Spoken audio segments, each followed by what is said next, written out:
রিমলি রিমলি দাঁড়া, আমি শুনলাম তুমি নাকি আজকে দারুণ ভোগ রান্না করেছো। তুমি কি করে জানলা? কি করে আবার? মায়ের কাছ থেকে শুনলাম। দারুণ কিনা জানি না, তবে হ্যাঁ ভোগ রান্না করছি। আচ্ছা আচ্ছা, শোনো শোনো শোনো, দাভাই কিন্তু বলেছে তোমার খোঁজ নিতে, যে তুমি ঠিক মতো ড্রেসিং করেছো কিনা।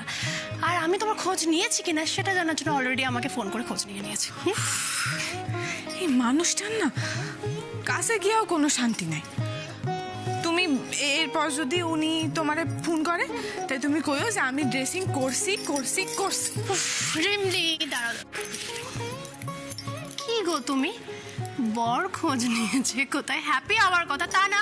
আর কই না দিদি, হাসতে কও, কেউ শূন্য ফেলাইলে খারাপ ভাববো না।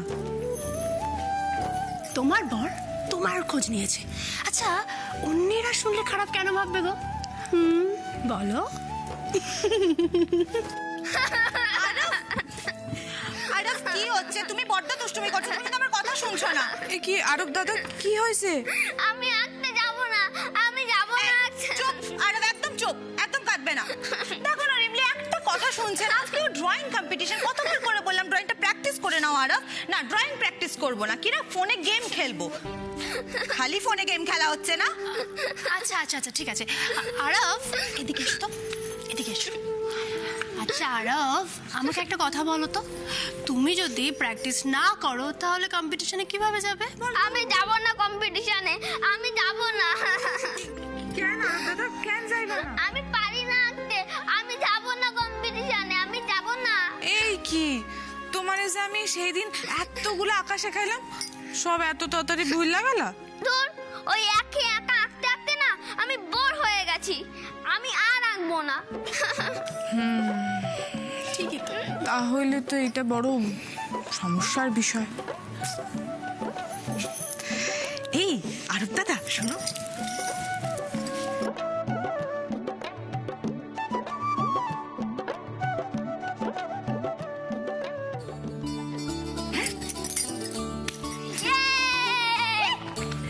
পেন্সিল।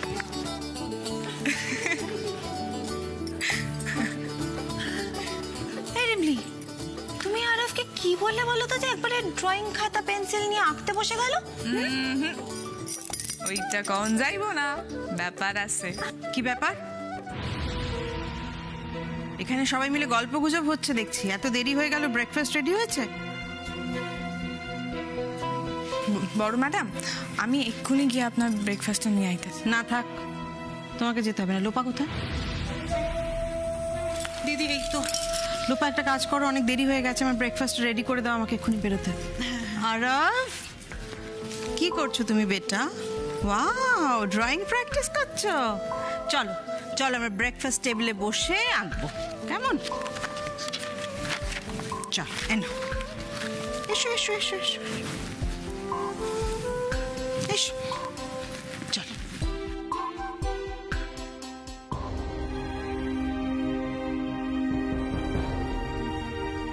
কোয়েনা, কোয়েনা, আমি যদি খুব ভুল না করি, আমার মন বলছে আরেকটা ঝড় উঠতে চলেছে, কিন্তু কোন দিক দিয়ে ঝড়টা উঠবে সেটাই তো বুঝতে পারছি না।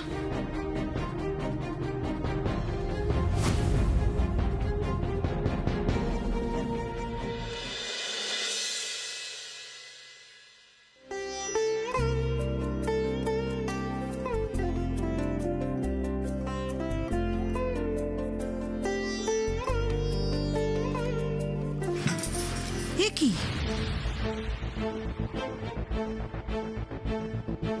ব্রেকফাস্টে এসব কি? কেন বড় ম্যাডাম, ওই সালের রুটি, পঞ্চরত্নের তরকারি আর সালের পায়েস। তুমি কি আমার পারমিশন নিয়ে এই সমস্ত বানিয়েছো? কে বানাতে বলেছে তোমায়?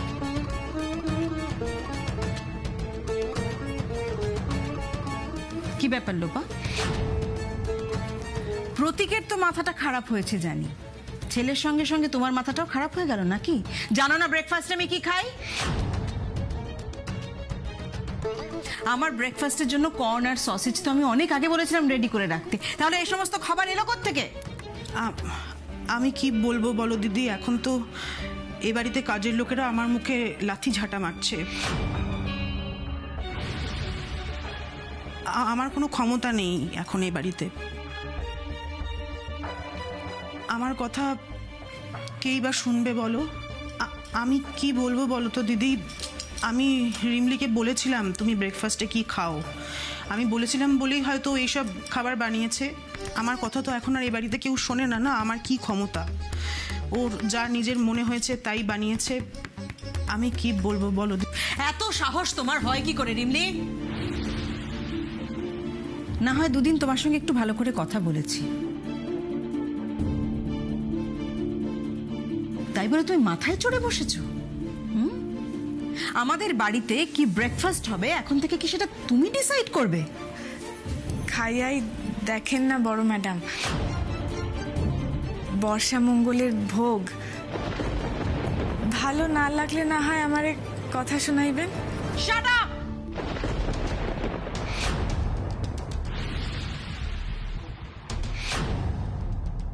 আর একটা কথা বলবে না তুমি। কি মনে করেছো কি নিজেকে? একদিন আমার গেস্টদের পাকে চক্রে রান্না করে খাইয়েছো বলে নিজেকে কেউ কেটা মনে করেছো? এই লাস্ট ওয়ার্নিং দিলাম তোমাকে, লাস্ট বারের জন্য তোমাকে বললাম, আর কোনোদিন যদি এটা রিপিটেশন হয় তাহলে আমার থেকে খারাপ আর কেউ হবে না। যত ননসেন্স জুটেছে বাড়িতে, খাবো না আমি। না বড় ম্যাডাম, ফেলবেন না বড় ম্যাডাম, অমঙ্গল হইব। আপনি আমাদের যা শাস্তি দেন দেন, কিন্তু দয়া করে প্রসাদ ফেলবেন না বড় ম্যাডাম, সংসারের অমঙ্গল হইব। প্রসাদ? মানে তোর এত বড় সাহস, তুই এই বাড়িতে পুজো করেছিস? তুই জানিস না দিদি এ বাড়িতে পুজো আচ্ছা পছন্দ করে না? কি পুজো করেছিস তুই?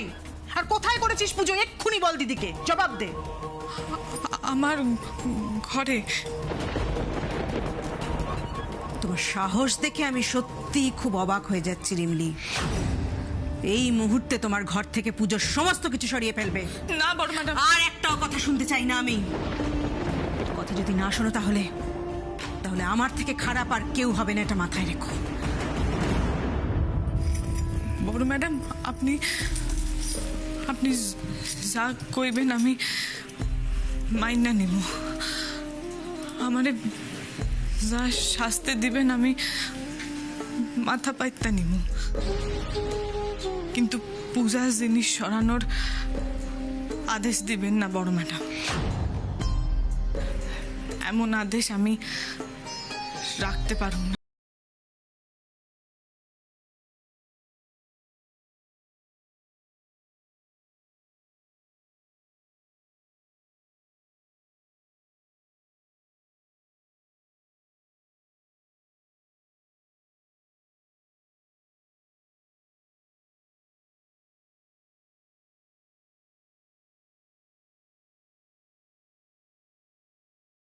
আমার কথা মানতে পারবে না?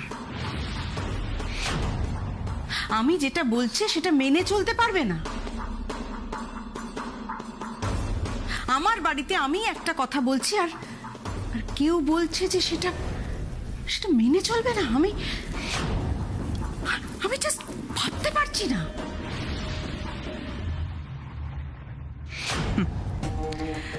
আজ উদয় নেই, আমিও দেখবো রিমলি তোকে আজকে কে বাঁচায়।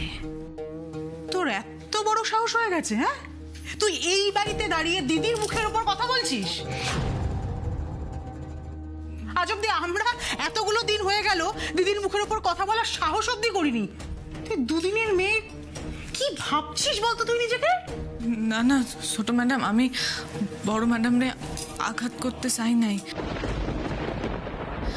আমি যা করছি এই পরিবারের মঙ্গলের কথা ভাই করছি।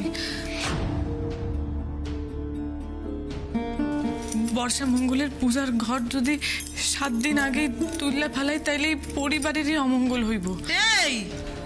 এই পরিবারের মঙ্গল অমঙ্গল ভাবার তুই কে রে?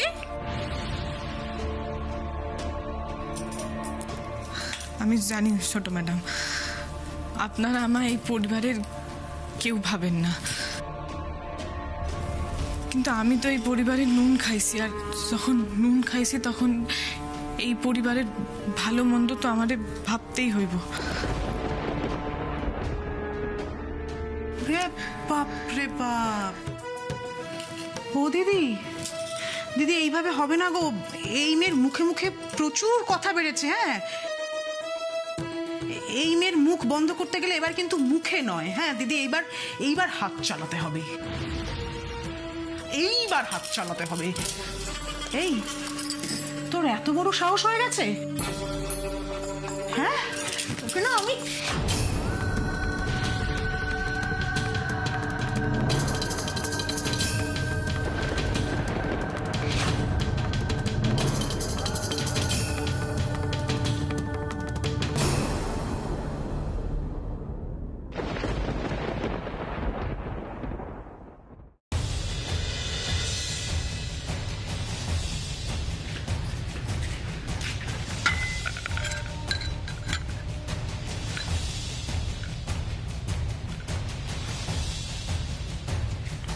বৌদি, তোমার ব্রেকফাস্ট কর্ন আর সসেজ।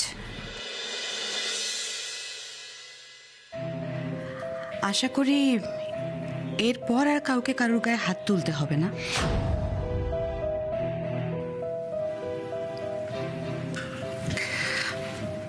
বৌদি, রিমলি কোনো অন্যায় করেনি। আজ তো বর্ষা মঙ্গলের পুজো। তুমি একবার মনে করে দেখো, প্রতি বছর গ্রামের বাড়িতে দাদা নিজেই পুজোটা করত।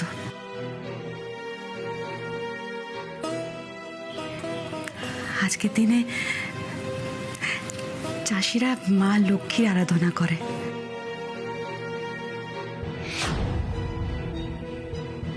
যাতে সারা বছর মা চাষিদের পাশে থাকে, তাদের সংসারের কল্যাণ করে।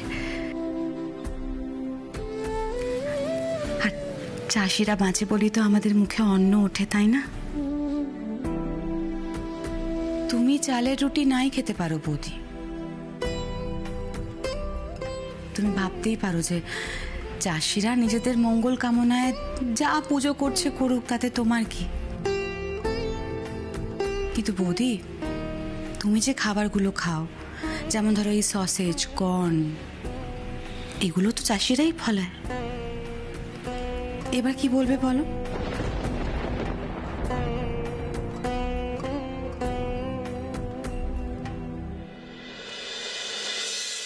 চন্দ্রানী, বৌদি, তুমি প্লিজ ভুল বোঝো না আমায়। তোমায় কিচ্ছু বলতে হবে না। দেখো, আমি কিন্তু তোমার মুখে মুখে কথা বলে তোমাকে অসম্মান করতে চাইনি। আমি জাস্ট যেটা ফ্যাক্ট, যেটা সত্যি, সেটাই তোমাকে বুঝিয়ে বলতে চাইছি বৌদি। এবার যেটা তোমার ঠিক মনে হয় তুমি তাই করো।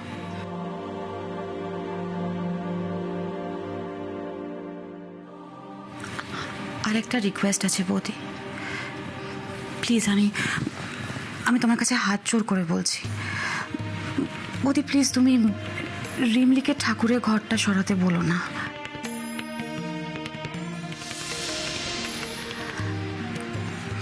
দেখো বৌদি, দাদা তো প্রতি বছর এই পুজোটা করতো না। তুমি রাগ করতে পারো, কিন্তু আমি জানি না কেন আমার খালি মনে হচ্ছে যে আমাদের পরিবারের সুদিন আবার আসছে। নাহলে কেন, মানে এত বছর বাদে কেন আজকে এই বাড়িতে এই পুজোটা হবে? ও বৌদি, বৌদি, আমি জানি তুমি এসবে বিশ্বাস করো না। দাদা চলে যাওয়ার পর থেকে তুমি এবারে পুজো পাঠ বন্ধ করে দিয়েছো। হয়তো ঈশ্বরের উপর কোনো আস্থাও নেই তোমার। কিন্তু বৌদি, আমাদের এবারে বাকি মানুষগুলো যারা ঈশ্বরকে বিশ্বাস করে, মনে ভক্তি আছে, তাদের বিশ্বাসের জায়গাটা নষ্ট করো না প্লিজ।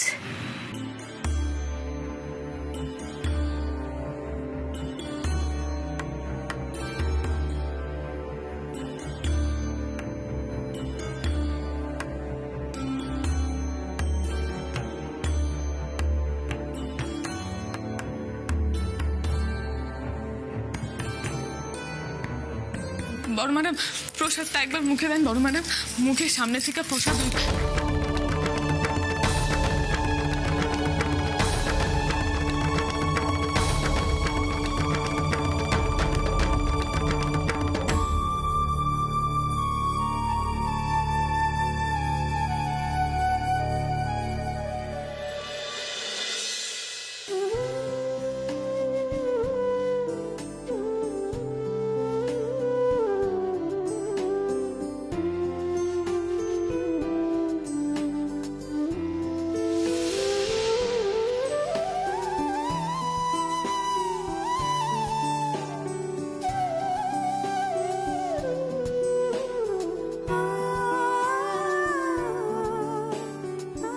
কি দিদি, তুমি শেষেই বাজে বাজে খাবারগুলো খাচ্ছ? তুমি এই তোমার কোন আর সসেজটা খাও দিদি, এটা তো। না খেয়ে কোনো খাবারকে আজে বাজে বলে দিও না লোপা। বদ অভ্যেস করলো, এবার একটু বদলাও। আর যাই বলো রিমলি, এটা আমায় মানতেই হবে, you are a very good cook.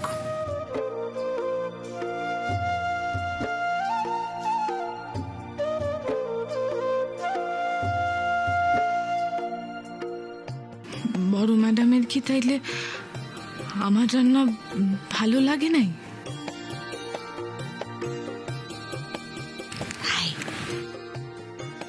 বড় ম্যাডাম তোর প্রশংসা করছে, বলছে তুই খুব ভালো রাঁধুনি।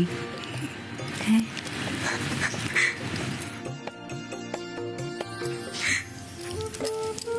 থ্যাংক ইউ বড় ম্যাডাম।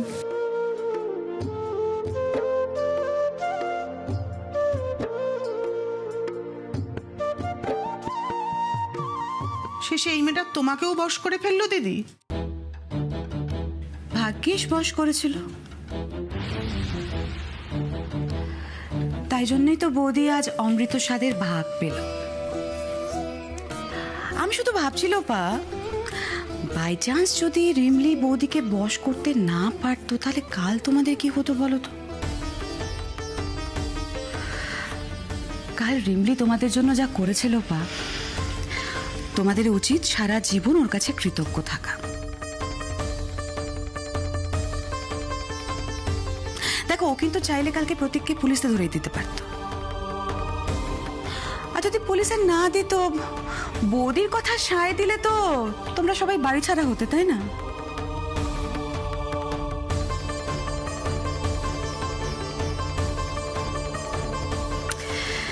লোপা, পারলে না নিজের স্বভাবটাকে একটু পাল্টাও। উপকারের উপকার স্বীকার করতে না পারো, তাকে সবার সামনে ছোট করো না। এতে মানুষের হায় লাগে, পাপ হয়। অবশ্য তোমাকে এই কথাগুলো বলা আর পাথরকে বলা দুই সমান। একদম ঠিক বলেছিস দিদি।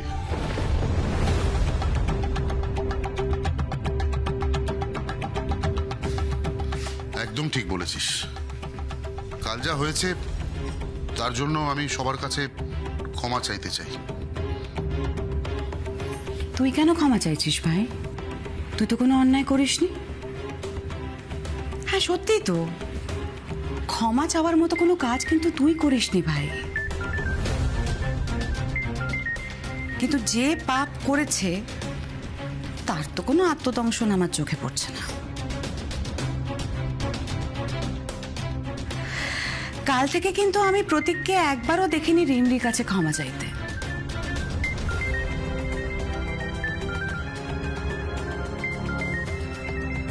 তাহলে তুই বেকার বেকার কেন ক্ষমাটা চাইছিস? দিদি, দিদি তুই হয়তো ঠিকই বলছিস।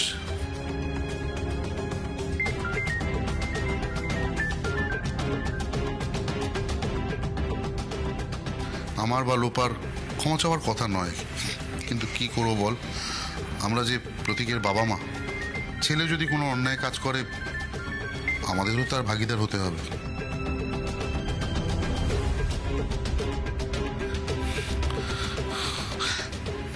প্রতীক, যাও রিমলির কাছে ক্ষমা চাও, যাও।